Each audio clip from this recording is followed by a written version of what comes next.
challenge as well for vehicles. So hydrogen fuel cells are definitely a viable alternative for that. In shipping, shipping currently uses bunker fuel, and that's probably the dirtiest kind of fuel you can get. It's what remains in the end of the barrel after you've taken all the other stuff out. Ammonia, a product you can manufacture with hydrogen, is an alternative for that, which would be a net zero fuel for shipping. And then finally, aviation, probably the hardest of these sectors to decarbonize. And if you look at the IEA forecast, actually they're not even net zero by 2050, even if we do everything we think is possible. But the alternatives there are, one, to use hydrogen on planes in fuel cells or direct burn. Now, clearly, hydrogen energy density is much lower than kerosene, so there are weight issues associated with that, and that probably limits that technology to short haul, maybe medium haul flights. For long haul, sustainable aviation fuels, which are manufactured with hydrogen and carbon dioxide, are probably the long-term solution, but they're expensive to make. So we need to get down the hydrogen cost curve quickly to try and get to that point. Finally, buildings, another hard to abate sector, 3 gigatons of carbon dioxide per annum, but the biggest drop that we need to see in order to get to net zero by 2050, 46% according to the IEA. That's a huge challenge. The alternatives are heat pumps or hydrogen, and both have pros and cons. Heat pumps are obviously driven by electricity. They are more efficient end to end from electricity generation to use. However, there are installation costs. All of the gas connected buildings that use heat will have to have their boilers replaced and have heat pumps installed. So there's significant installations costs there. The other aspect is that if we go to electric for buildings heat, the distribution network grid loading is a significant challenge, and it's one that's not often talked about. But there's a huge challenge there in terms of upgrading power distribution grids to manage that load. For hydrogen, you can convert boilers relatively easily to run on hydrogen. So the conversion costs in the building are modest. So switching costs lower from that point of view, although from the gas distribution grid, there are issues around hydrogen embrittlement. I'll come on to that, where the distribution networks are plastic. That's not a problem. So there are those issues to consider. It's also, hydrogen is less efficient end to end in terms of the energy use. So from renewable power generation through to application, it is less efficient. The other area that hydrogen can play a role in is seasonal power demand, which varies in many countries by up to 30%. In the UK, the power demand in winter is 30% more than it is in summer. Currently, all of the gap is made up by gas-fired power generation. So if we want to get rid of that, hydrogen can play an important role in allowing us to store energy that we generate in the summer for use in the winter. And if you look at the alternatives to hydrogen, what are the other ways that we can store power? This chart shows you the scale of power in a log graph on the bottom, so lots of power on the right, and the time over which that power is stored on the vertical axis there. You can see the batteries are good for short periods, hours, days maybe, and small amounts of power storage, but over long terms and for large scale,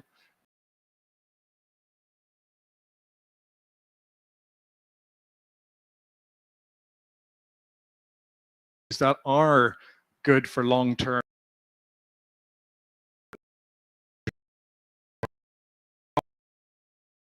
at the moment, but you are limited by geography. You pump water up to the top of a mountain when you don't need the power, and then you let it run down when you do. You need the geography to work with you on that one. So hydrogen or ammonia are a more flexible solution where you can store large volumes of power over long periods of time and help to address and decarbonize power fully. So we are going to need a lot of hydrogen potentially. How are we going to do that? I wanted to touch on the different ways that you can manufacture hydrogen.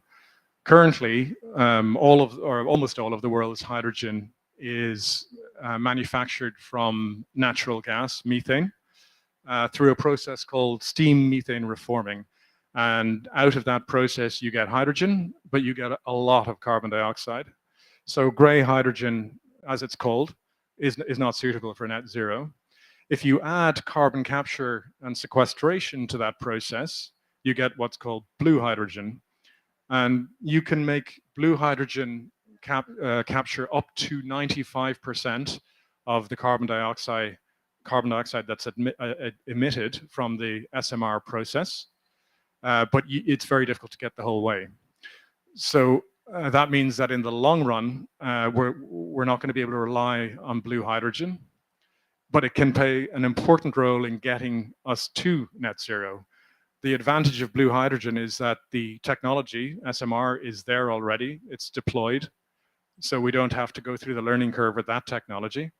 And we can manufacture it at large scale right now by using natural gas combined with CCS. I'll then just go straight to green hydrogen, which is really the long-term solution for the world economy to get to net zero. And that's produced using electrolysis, where you run power through water. The output is hydrogen and oxygen. And you get totally net zero hydrogen as a result of that. The challenge, as I'll describe in a minute, is the technology for that is relatively expensive, and it's also, the supply chain is not very well developed. There aren't many people making this equipment right now. And that's the challenge for us. If we look at hydrogen production costs, green hydrogen is 2 to 3 times more expensive right now than blue or gray. And so to make green hydrogen a viable part of the future, we need to bring that cost down. The chart on the right here shows you that the red bar is the energy input to making the hydrogen. The largest cost associated with green hydrogen is the power input. So if we can get a lot of cheap renewable power, we can bring the cost down and start to make green hydrogen more cost competitive.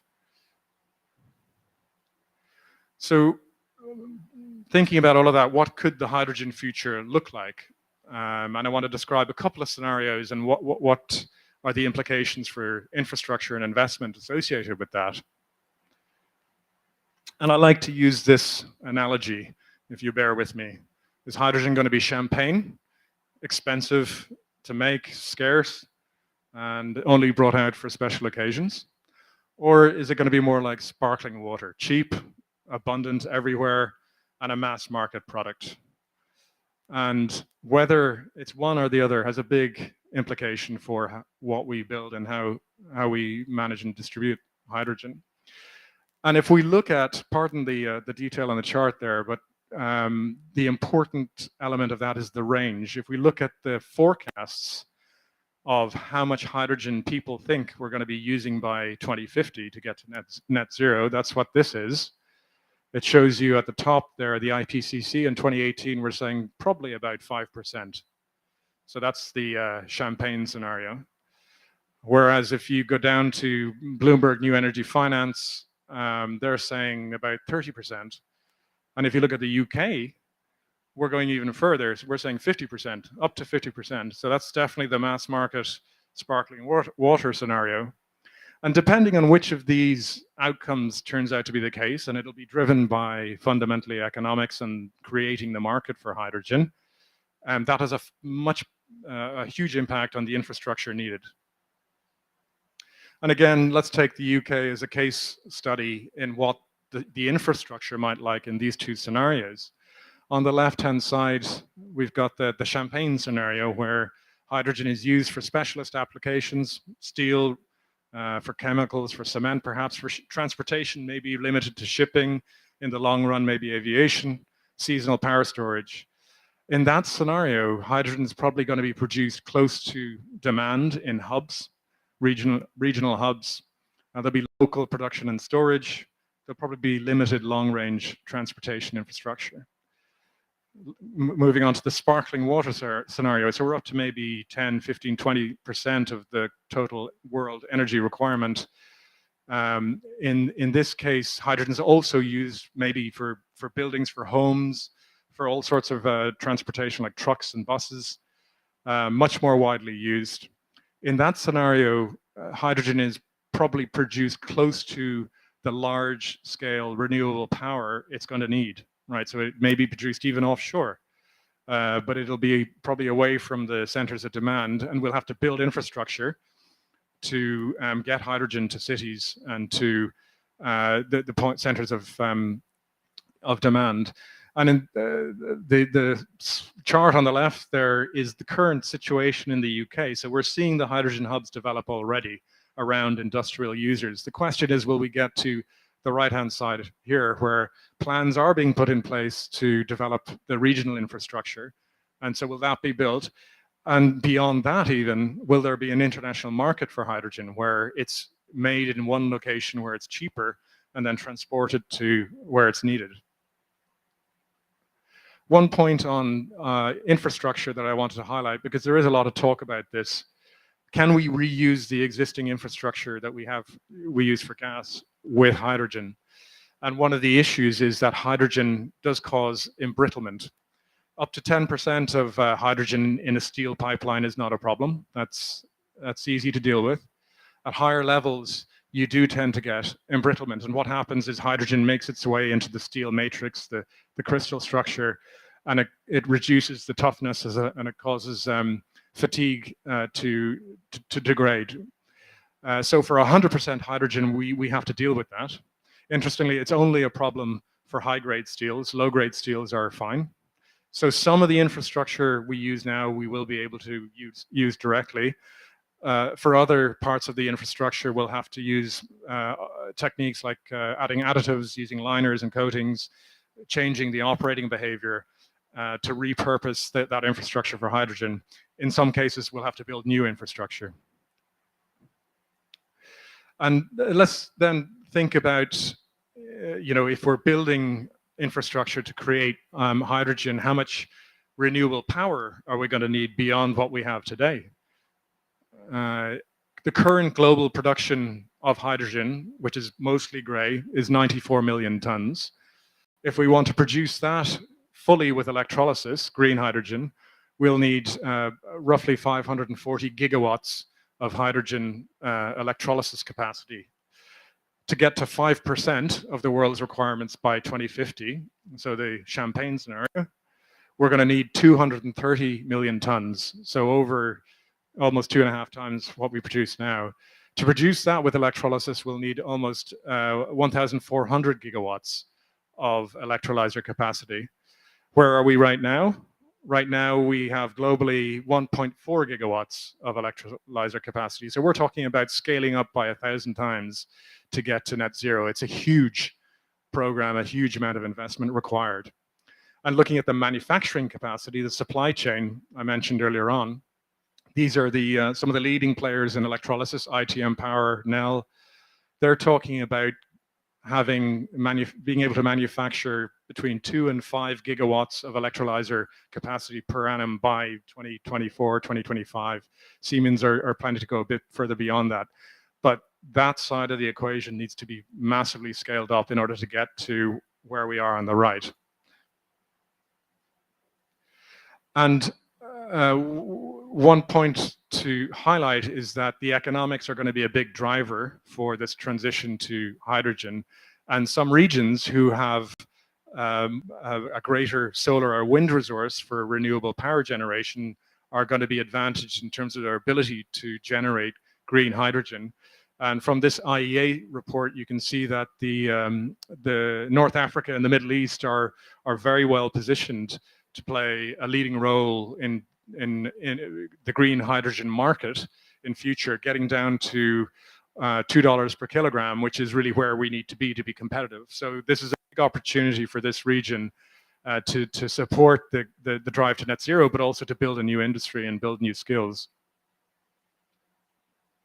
So just a word about us and what we're doing. Our vision is to support the drive to net zero by building clean and resilient energy systems to enable access to sustainable energy for the communities that we work in. And we're already providing support to our clients in this space. What we do is we do engineering and project management, engineering design and project management. We help operate and maintain gas networks, and we're increasingly doing work on hydrogen. So we're working in the UK with National Grid and looking at the future of their infrastructure. We're helping a client on the HyNet project to build a hydrogen cluster. We're also doing carbon capture work with Zero Carbon Humber in the UK. And further afield, we're working in Europe with the Portuguese gas network operator to look at how they repurpose their network for hydrogen and how do they blend hydrogen into natural gas.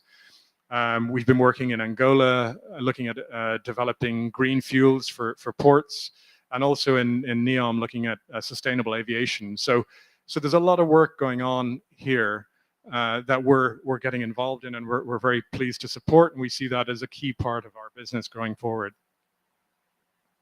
So to conclude, hydrogen has a very important role to play in hard to abate sectors and getting us down the emissions curve where we need to be for net zero.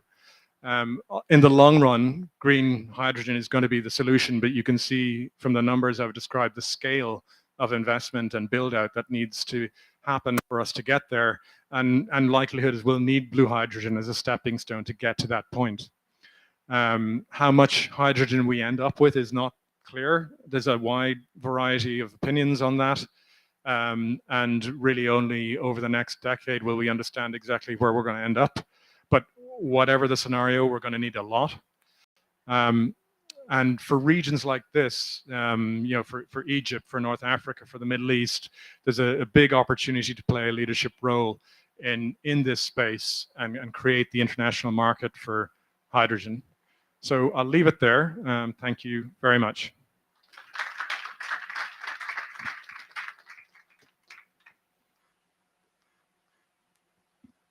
Thank you so much, Peter, for this excellent presentation. Peter will also be joining us on the panel. Then I'll invite the rest of the panelists in random order. I'll introduce you to our experts that will be joining us today, starting off with Hastings Chikoko. Hastings is the Managing Director of Regions and Mayoral Engagement and Regional Director for Africa at C40. He serves on the advisory board of the African Center for Cities and also sits on the technical advisory group of the Global Environment Facility for Sustainable Cities and Urban Systems. He's a member of the Africa-Europe Strategic Task Force on Sustainable Energy and the World Economic Forum's Global Future Council on Clean Air. He also sits on the Global Supervisory Council Board of Wetlands International. With a postgraduate degree in cities from the London School of Economics, his work with local government started at the city of Blantyre and later at the Ministry of Local Government in Malawi. Prior to joining C40, Hastings had a long career with the International Union for Conservation of Nature in Zimbabwe, Kenya, South Africa, and Switzerland, including being the regional director for East and Southern Africa and the head of IUCN in South Africa. Welcome, Hastings.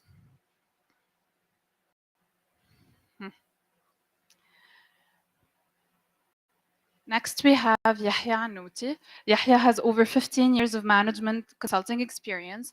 He's the lead of ESG Platform, a board member of the Strategy and Ideation Center, and a member of the Strategy and Global Community of Practice on Sustainability.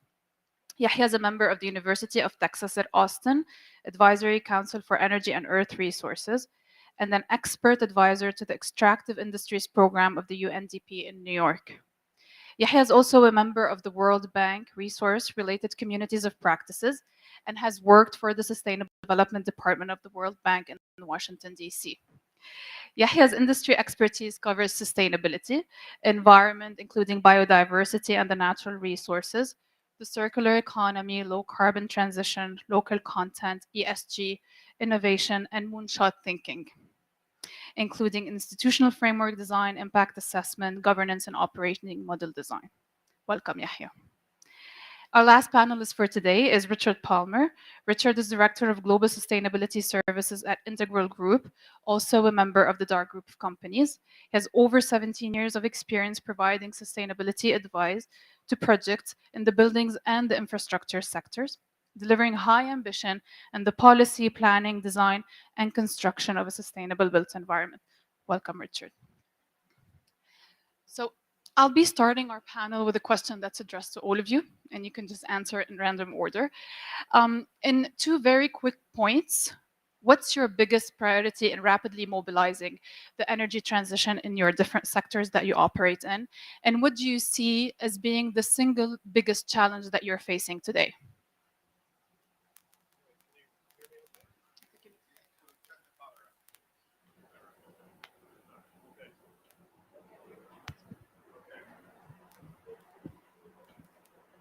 Okay, I hope you can, yes, you can hear me. I think based on the presentation I've just given, the biggest challenge that I can see is creating the demand and the market for hydrogen, because it's a chicken and egg problem. There's a lot of infrastructure that we need to build in order to get to net zero, and we need to attract money from lots of different sources to make that happen. And creating the demand for hydrogen is key in order to encourage private money into the sector. So that's one big challenge. And I think to go alongside that, it's about the policy and regulation to support all of that, and having a coordinated approach to that across regions, so that the incentives are aligned to build out that infrastructure. Are we on? We do certainly appear to be. Okay, priorities.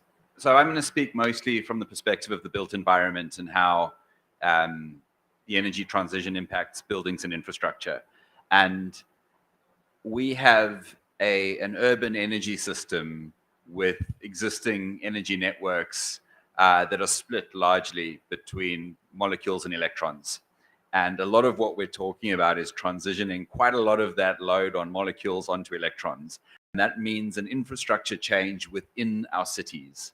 And that challenge of the underlying systems and the priority of the underlying systems within cities, the constrained urban environment, I think is a clear priority and challenge. I think in terms of opportunity, though, the energy security that comes with the energy transition is something that is going to change the way our cities function in relation to the energy system overall. And I think that's something to be thoughtful and aware of. And I think we see local governments in a lot of places starting to take ownership of their own future through this energy transition and see an opportunity there. Yeah, if I add to that and put the lens of the energy sector, we need longitudinal collaboration. We're talking about hydrogen, but we need the off-takers, the aviation company and the shipping companies to come together with the energy companies, with the supply chain that is producing the electrolyzers to bring in the cost down. So we need the off-takes and the right funding. And the second thing is there is money out there and there is carbon prices in some markets, but we need the targeted funding. Who is going down and bringing the cost of hydrogen to be competitive, whether here in the region or globally? So we need the right funding for the right technologies.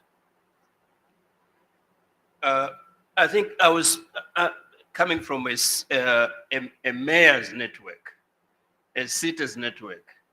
I think the first priority is to create that awareness amongst the political leadership to appreciate the net zero pathway, to understand that there is no quick fixes here, to understand that even now, when we have the energy crisis, fossil fuels are not part of the solution to the crisis. No quick fixes. So that's priority number one. Of course, the second priority is to just ensure that what we have seen, we have heard from the presentations, the technology that is available is accessible to the cities, to the mayors, to really make sure that there is that deployment. What are the challenges? Number one, of course, is financing. to access that technology, so financing and pricing. I think that as long as it's expensive to get green hydrogen, economics would drive people towards the gray or blue hydrogen. So financing and pricing, we need to deal with that. And secondly, of course, is to improve on the skills and really the capacity within municipalities, within governments to engage with that technological space. Great. Peter, back to you. So Richard had mentioned electrons and molecules. So, and we do hear that electrons over molecules is a great deal. But what are the critical priorities in the legacy gas sector to rapidly transition? Yeah, I mean, I think the solution in the long run is a combination of electrons and molecules because of the hard to abate sectors that we've looked at. So the key thing, I think, for the gas industry is to understand what's the pathway, which scenario are we going to end up in, what's the infrastructure that's going to be required, and how do we use existing infrastructure where we can to meet that future, and where we can't, who are the partners that we're going to need to work with and collaborate with to build a new infrastructure. And I think a lot of that work is in its early stages right now. But the real challenge with all of this is that I think, as Hastings mentioned, it's a collaboration, and there's multiple parties who need to be involved, and getting that coordination and alignment is one of the key hurdles. So building new relationships. The interesting thing about the gas industry, particularly the utility sector, is that for years the infrastructure they've been using has been built, and they haven't had to deal with these types of scenarios, new infrastructure, uncertain futures. So there's a whole new skill set, there's a whole new range of relationships that they need to build and start to evolve into different sorts of companies. So I think there are some of the key challenges in moving all of this forward. And also, if I can just add to that, I think there's an expertise question here. And what Peter alludes to is this sort of transformational challenge. And I think we all face it. I mean, I think as an engineering company, we face an expertise challenge around building the design expertise and the design understanding for how we deliver different sorts of infrastructure. We have an immense inertia within our institutions of knowledge. We all studied at the same sorts of universities. We studied the same sorts of content. We grew up professionally with the same sorts of chartered institutions. And those institutions have reinforced a skills profile to our industry. And like that lag, that legacy in expertise is something that I think we all need to work at if we're going to make these profound shifts, because they are profound shifts for us in the design world. They're profound shifts for our clients in the cities or the utilities world. And developing that language and developing that expertise, I think, has got to be a priority. Thank you. So Richard has picked up on the expertise, but also Peter and Hastings have mentioned cost, and you did mention it too also in your opening remark. So in terms of financing, how does the energy transition impact our approach to financing major new projects in the Middle East and Africa? Look what, in the Middle East, we have a unique position to play a leading role on the hydrogen. I think the chart that showed it is like, and based on our internal analysis, we are best positioned to leverage our existing infrastructure to export green hydrogen. But it's a matter of funding and unlocking the financing of that. Unlocking the financing will come from three players. There is the governments who will invest in the infrastructure, and I like the champagne versus sparkling water approach. And this is all either industrial infrastructure or public infrastructure, and the governments and the development arms will have to play a big role in that. The private sector is looking for making money and looking for competitiveness, so they have to take the risk, invest in the technology. I'm so happy to hear about the Saudi Aramco announcement on the Climate Tech Fund and moving in that direction. This is great news for us. And the third is the development agencies, like whether it's the World Bank or the regional development agency. They have a big role in de-risking these investments and sending the right signals to all the developing nations. The chart is very clear. The renewable energy is in Africa and in the Middle East. And we need to enable that and enable the green growth of these nations. And that's why we're here. For. Indeed. Hastings, so if we are to look at the subnational and the local governments with the regulatory governance and the decision-making powers that they have in hand, so what are your priorities for the energy transition in the buildings and in the infrastructure sectors as well? Right. Let me first of all just connect to what he has talked about, because he mentioned at the beginning that it's a collaboration. So yes, we could have the financing there, but on the cities, subnational government side, we need to create an investment-friendly environment, right? So that it's attractive to the other side, what he has said. As long as our city treasuries, our finance departments are kind of like really mediocre, let me use that word, they don't actually create that confidence that the financiers or the funders need to actually invest. So we need, the priority for us is to create that municipal investment friendly climate, working with the chief finance officers. So C40 is moving from just working with the environment departments, but go to the treasury and ensure that they do have their act in order. We are having municipalities that even the money that comes from national government, they are not able to spend. It's returned. What makes me as an investor put my money there? The business of business is business. And if I don't see that in climate, I will not put my money there. So that's number one. I think the other thing is also the whole regulatory,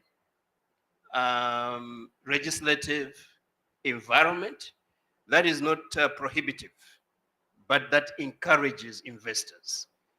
Sometimes our regulation is like, stop this, stop this, stop that. But can't we also have pieces of legislation that encourage the investor to come in? We want to see a climate, a municipal environment that has incentives to transition from fossil fuels to renewables, to be able to reward more those that are bringing cleaner technologies than those that are sticking to old and old and old. Sometimes what you see now, when you look at the companies that seem to be attractive to some of the municipal governments, we see more of the same fossil fuel industry active there. We need to reverse that. Bassam, can I just add on to that? Because I think there are a couple of key points there. One of them speaks to the role of government, I think, in this and how investment can be crowded in. I think there's obviously a regulatory piece and how a regulatory environment, an enabling regulatory environment is key. But what we have seen is that, for instance, if you just take the renewable generation sector, generation is not the issue. Generation is investable, generation is incredibly predictable, and it's not the uncertainty is very low. But the big constraint from an investor's perspective on generation is curtailment as a result of a lack of access to transmission and distribution networks. And so we see a network infrastructure deficit that's a barrier to investment. There's nothing around the uncertainty of the underlying investment quality. The demand is there, so we don't have a lack of a market. What we have is a lack of market access. And so finding the best investment for government, finding where government can put public money that opens up those markets, that connects consumers and producers, I think is key. Because quite often, certainly in my experience of working with local government, we end up with whole projects where we take a very thin slice and a city government will do a small solar project end to end, and it'll be a small piece of infrastructure that's very big for that government, very big for that city, but does not itself provide an enabling environment for other investment. Whereas if city governments see themselves as enablers, and I think looks at how they connect the potential for their consumers, because city governments have a lot of agency over demand. Yeah. They regulate the building sector. They have a lot of control over the planning process. They can help nudge towards connection. And if they can provide rather enabling infrastructure than trying to do end-to-end solutions, I think that's where we would see more investment on the generation side open up. Just to add to that, in terms of the role that governments can play in creating the enabling infrastructure, I think we were talking about this earlier, the European emissions trading scheme is a really interesting example of where that's been going for 20 years. That's been going for 20 years now. It started out, and the carbon price per ton was down around 10, 20 euros, and that was effective at encouraging economies to switch away from coal. But it's nowhere near where it needs to be to encourage hydrogen. And the European Commission recognized that, and they have modified and tweaked the system. And the carbon price has now come up to over 70 euros per ton. And at that level, that can incentivize investment in hydrogen infrastructure because it'll create the market for it. So that kind of action by governments can bring money into this space to create the infrastructure. Interesting to note that even the ETS only covers power and industry right now. It doesn't cover buildings, it doesn't cover transportation. So there's even further to go with that. But it's that kind of action, I think, that we need to see more broadly and coordinated as well. But Peter, just on that, I mean, carbon price does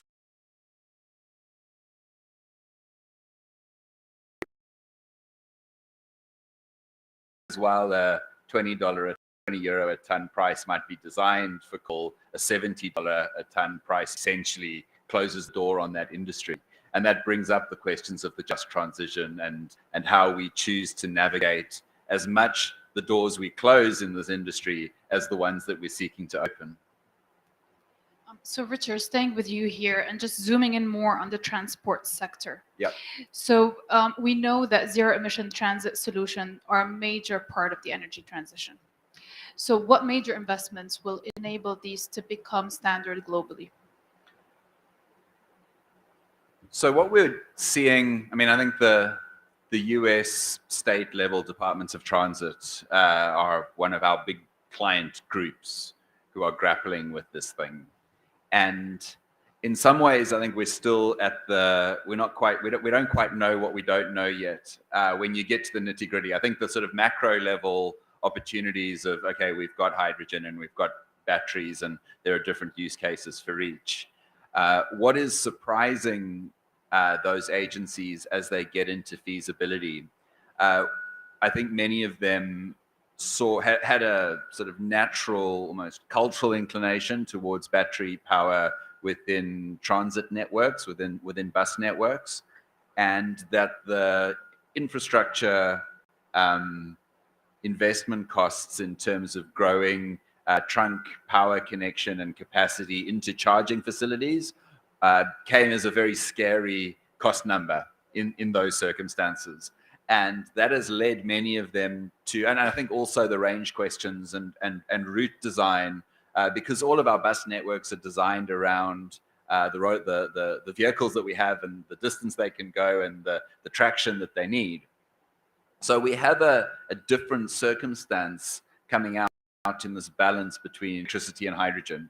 So, and then when faced with the challenge, particularly in North American cities where you've got larger distances, they're not as compact, range is more of an issue, we start going into hydrogen, then hydrogen supply becomes a question, and critically safety and hydrogen supply, because we're not dealing with industrial systems in the outskirts, we're dealing with transportation systems right where people live and work. And so bus refueling with hydrogen generation, how is it stored? What are the land use requirements for hydrogen as opposed to electricity? So I think, you say, what is the investment? We're still working out the viable pathways, I think, to a mix of electricity and hydrogen for a metropolitan transit system. and it'll be shaped by urban form. It will be shaped by population.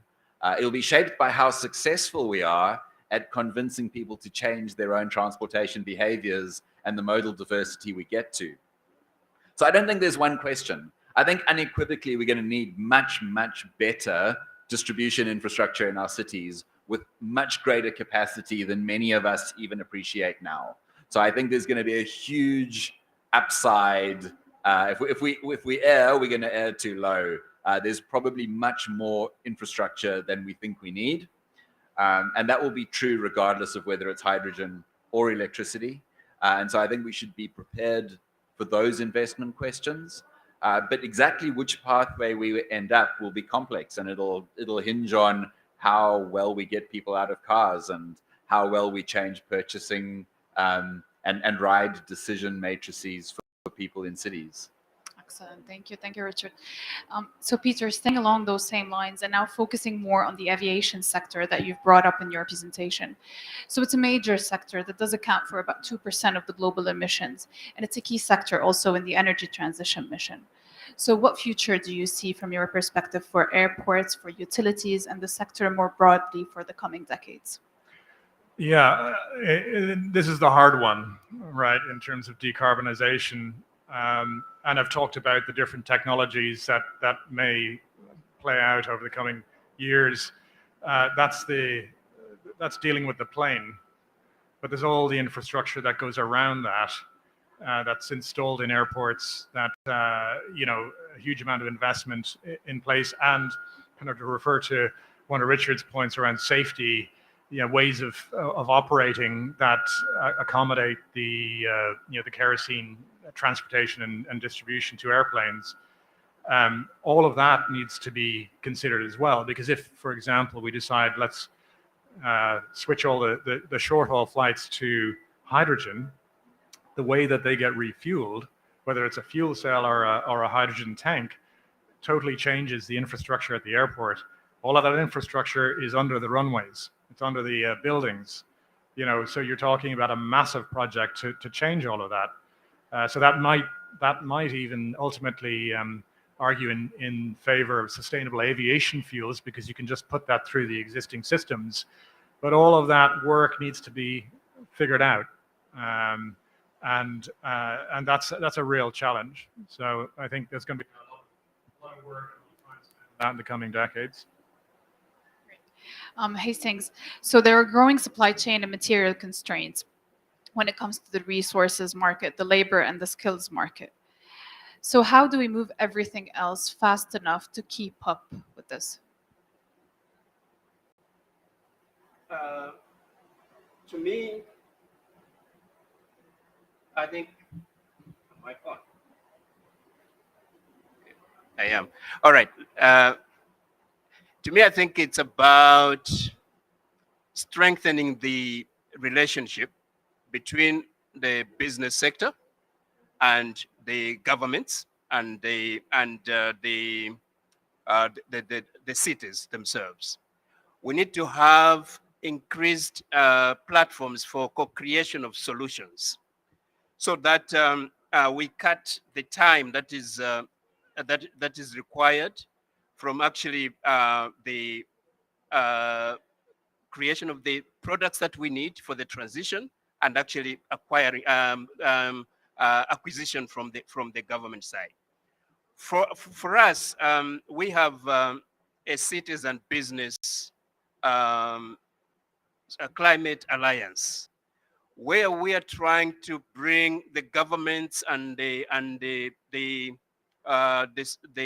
business sector in one room to look at the whole supply chain and the market forces and the problems that the cities are facing, and really try to speed up the process for the creation of those solutions. Now, when we are doing that, to ensure that there is uptake from the public sector side, we also need to understand the pressure points for the mayors. What is it that is making mayors have sleepless nights, so that as we present these solutions, we take those into consideration.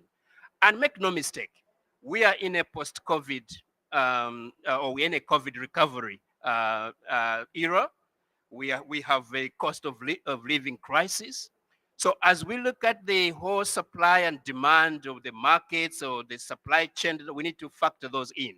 One of the elephants in the room for mayors is basically jobs. How do we ensure that as we look at the supply chain, as well as the supply and demand issues, as well as the access to technologies that we have, or the transition from fossil fuels to renewable technologies, we are not leaving people behind. People are not losing jobs.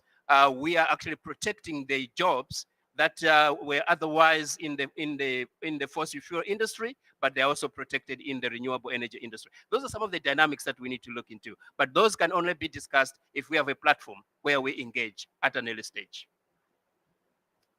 Excellent. Richard, how do you see the role of the solar microgrids and what they might play in terms of delivering renewable electrification at city scale? I think one of the under-discussed areas of the energy transition is the change from centralized to distributed. We have built over 2 centuries, everywhere, economies everywhere have built this idea of centralized generation, long transmission, high voltage transmission, distribution and consumption. Like that has been the model of our electricity and energy systems. And that's led to some quite interesting dynamics. It's led to global dynamics in the energy system around who has access to those centralized resources. It's led to investment patterns. I mean, I live in South Africa, and if you look at where we have coal, we build generation near where we have coal. It has health impacts. It has a whole range of outcomes in terms of the stability of our system.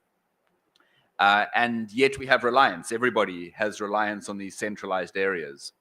When we go to a distributed microgrid system, a couple of things happen. One is we can improve access. So particularly on the continent of Africa, we have a large part of the continent that is relatively poor access to power. That is a huge economic enabler. So there's a huge economic dividend that comes from improving access to reliable electrification. It comes through in education, it comes through in business, and coupled with a data economy, it comes through in access to the world formal economy. So that's a huge lever. Then we have an energy security lever. So we've seen now, I think, in many ways, one of the clouds over this COP has been the war in Ukraine and what it has meant in terms of energy security, particularly in Europe. But one of the responses to that, and one of the global responses, not just a European kind of regional response, but a global response, has been this heightening of the question of energy security. Now, microgrids and distributed generation change the balance of energy security, and you can find cities, you can find towns, you can find different scales becoming largely, not entirely, but largely independent in terms of their energy needs. And that changes power and that changes politics. And so I think at a very practical level, you know, there's how do we deliver generation and wires and transformers, and how do we actually do it? And that's an engineering challenge. And it's a very interesting engineering challenge and one that I'm very invested in. I think the much more interesting thing that the sort of when the renewable microgrid story has is one of access and the other of power. And those two things are going to shape the future of this continent, but I think more broadly are going to be a huge underpinning to the energy, how we think about energy in the future. Great. And conscious of time, I'll just take a last question. And that question will start with you, Yahya, but I would like to hear everyone's thoughts on it. And the reason why I'm starting with you, because I was inspired by your bio, speaking about the moonshot MENA and how the Middle East can realize its vision for the future. So how can it realize its vision for the future? What is the one moonshot vision that you have for the Middle East, Africa, and possibly the rest of the world? Look, what the Middle East I see, and based on our analysis, is growing the economy. We have to grow that. And the Middle East I see in 2030 and the 2040 period is a place where We are exporting green steel. We are exporting green aluminum, net zero chemical molecules. We are a hub for this industrial, for the world, for the industrial zone. We are exporting synthetic fuels. We are the hub for direct air capture and sequestering the carbon and utilizing it in our region. We have the advantage and we have all that. But we just heard of all the problems and the regulatory problems and the talent problem, the youth, the research, and so on. And my humble view is that we need moonshot approach, which is like bringing all the stakeholders together, giving them full authority with a clear KPI and a clear sort of funding that is multi-year. Not when the oil price goes down, we're gonna scrap all these plans and move on and go back to the basics. Multi-year programs, focused, one person that is accountable with the right delegation of authority to go for these moonshots. Moonshots around transforming energy to food, around green industrialization, around exporting green molecules to fuel the world. This is my humble view, and I truly believe we can make it happen. Excellent view. Anyone would like to go next on a moonshot vision? You know, I think there's a dream, I guess, of development, not just of less. And we face a lot of the language around climate is the language of less, and we need to stop. And I think the energy transition presents, and again, I'll speak to Africa specifically. I think it presents a generational opportunity for this continent through decentralization, through the use of the resources that are here, that presents a development trajectory as well as a climate trajectory. And so often we talk about climate as a compromise, and we talk about it as the great barrier and the great challenge of the transition. And I think particularly in a place that has suffered from underdevelopment, has suffered from energy poverty, that this energy transition is a huge hopeful opportunity. And I guess my moonshot would be, does this open the door to the electrification of Africa?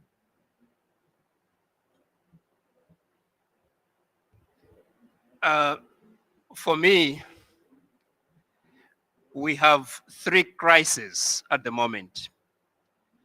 And for me, my vision is about finance flows, ensuring that financing is trickling down to where it is needed most, where the crises that we have are impacting most. So one of the elephants in the room when we are in gatherings like this is how the developed parts of this world are actually meeting their pledges in terms of financing, flow of financing from the developed countries to developing countries.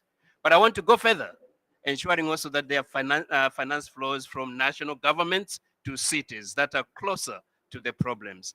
That, to me, will ensure that we are able to invest in greener and resilient cities that will take us out of the 3 crises: energy crisis, climate crisis, and cost of living crisis. Excellent. Sir. Yeah, thank you. I think, as you saw from the chart earlier on, this region has a huge advantage in terms of its ability to generate green hydrogen, cost advantaged. And it's on the doorstep of the European Union. Am I not coming through? Other way. Can you hear me? No?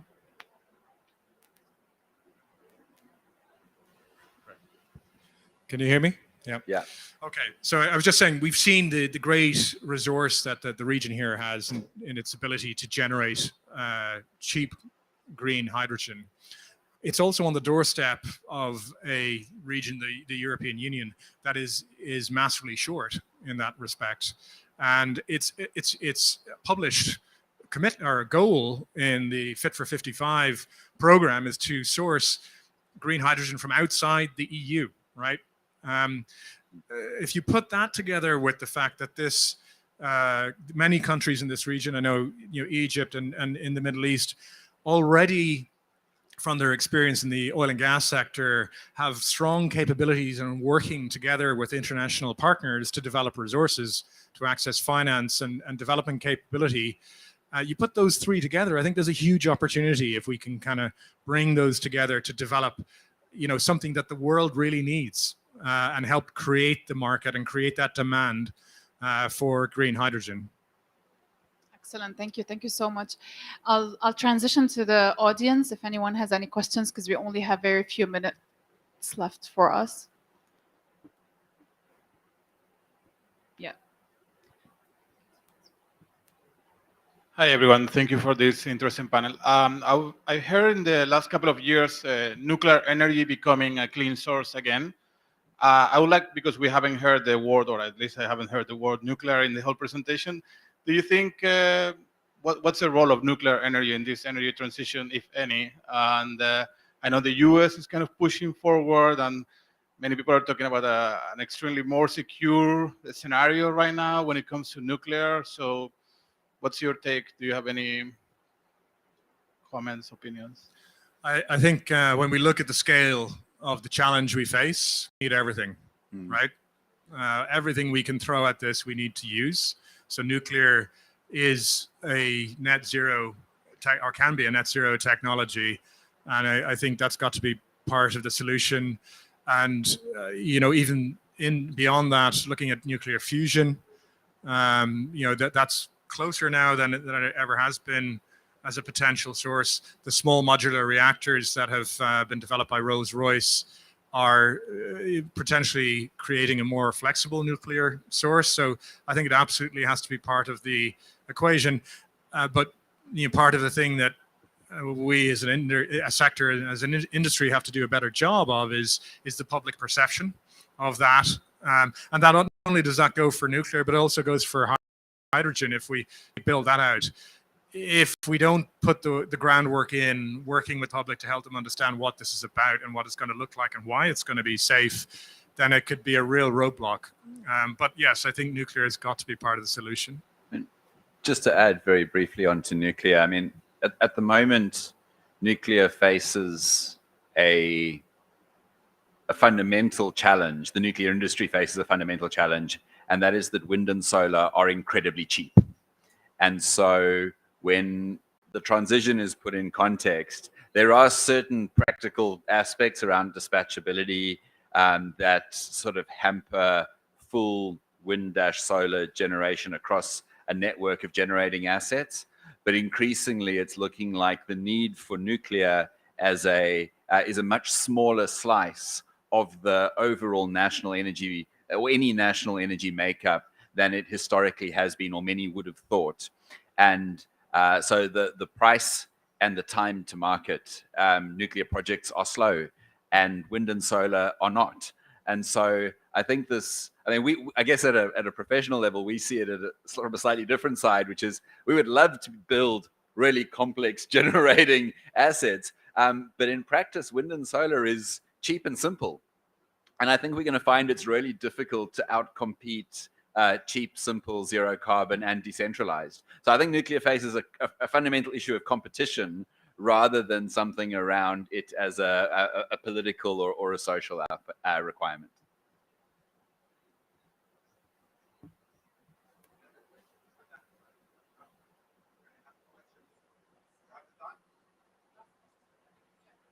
Yeah, I think you mentioned, Richard, that it's obvious the generation is and the demand is the market access, and this is the biggest challenge. So I was thinking how to bridge the gap, by that it's basically going back to Hastings and the government and the mayors and the challenges they're facing and the pressure. Could it be like one of the solutions to try and think about, because I mean, we know the governments, they don't have direct access to finance, right? Yahya, you mentioned that. Could it be like we need to attract private sector investors and, for example, think about a transaction advisory where they can come and upgrade the infrastructure, operate it, and they can, generate revenues, and then from that, we can bridge the gap between the generation and the market access demand. Look at the recent success story that that I was at the New York Climate Week and they declared it there is what you see Amazon is doing. Amazon is a logistics company, but they said we want to decarbonize our logistics. To decarbonize it, they have set up a climate tech fund. Under this climate tech fund, they brought in the hydrogen production company, a green hydrogen production technology. But to get down there in the cost, you have to compete on the electrolyzer technology. They brought in another startup. So they created an ecosystem under the Amazon umbrella and signed the offtakes amongst each other to create this. This is an Amazon story. Given where we are operating in this region, this is not a private sector-led economy. This is a government and national champions-led economy. We need these national champions to sit together, and what they only ask from the government is to enable the startups ecosystem and to connect them all together. And the money is there. I'll add two comments to that, because I think that's a large part of it. Two success stories. So I've spent most of my career in New South Wales, in Australia, and the Western Cape in South Africa. So I'll speak to those very briefly. In New South Wales, there's an aggressive decarbonization story. It's a legacy coal environment. And what the state government is doing is opening up renewable energy zones where government is providing the distribution infrastructure to allow private investment in the generation sector. So it's a clear partnership, but it's a partnership that is split between connection and distribution. And the other story I'll speak very briefly to is the city of Cape Town, where I am now. And South Africa faces an energy crisis. We've got very old generating infrastructure, and there have been some big announcements this week on a major investment plan to overhaul that.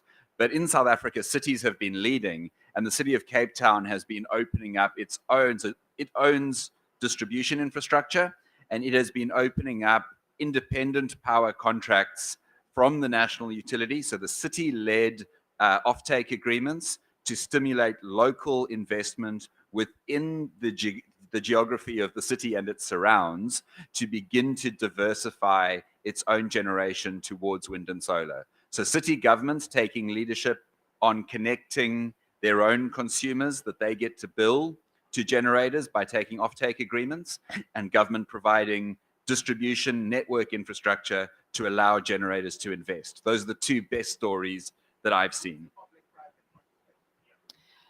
Excellent stories to close the panel with. Thank you everyone. Thank you, Hadi, for the introductory presentation. Thank you, Peter, for the insightful presentation. The panel, Richard, Yahya, and Hastings.